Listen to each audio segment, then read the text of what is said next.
जालना शहरातील महानगरपालिका कार्यालयासमोर मंगळवारी रात्री 10 ते 10:30 वाजेच्या सुमारास एका 24 वर्षीय युवकावर अज्ञात व्यक्तींनी धारदार शस्त्राने सपासप वार करून त्याचा खून केल्याची धक्कादायक घटना समोर आली आहे।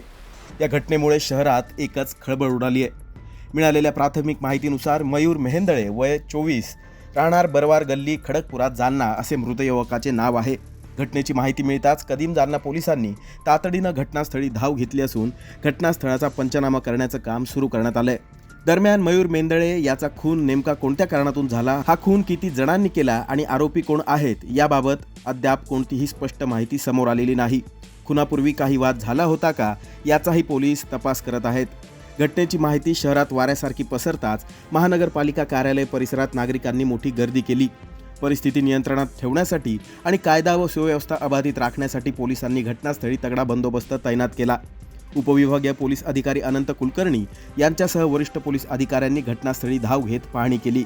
या प्रकरणाचा पुढील तपास कदीम जालना पोलीस स्टेशन करीत असून खुनामागील नेमके कारण काय आणि आरोपींचा शोध घेण्यासाठी पोलिसांकडून तपासाची चक्रे वेगानं फिरवली जात आहेत।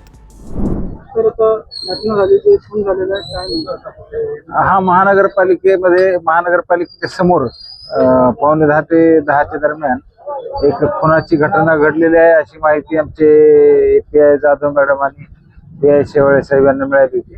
त्यावरून ते स्वतः ताबडतोब घटनास्थळी आलेले, आम्हाला माहिती दिली, आम्ही घटनास्थळावर आलेलो आहोत। एका साधारणपणे 24 वर्षीय युवकाचा एक मृत्यू झालेला आहे मर्डर मध्ये आणि आरोपीचे अजून नाव निष्पन्न नाहीये आणि मयताचं पण नाव अद्यापर्यंत निष्पन्न नाहीये।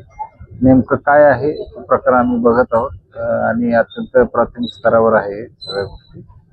मयताचं नाव आणि त्याचे खून करणारा आरोपी यांची नाव आम्ही निष्पन्न करत आहोत आणि गुन्हा दाखल करण्यात हो चाकू सारख्या वेपननी केलेला असावा असं वाटतं आहे आणि एकूणच आता पूर्ण सगळं बॉडी पूर्ण पाहिल्यानंतर अवलोकन केल्यानंतर लक्षात येईल काय आहे।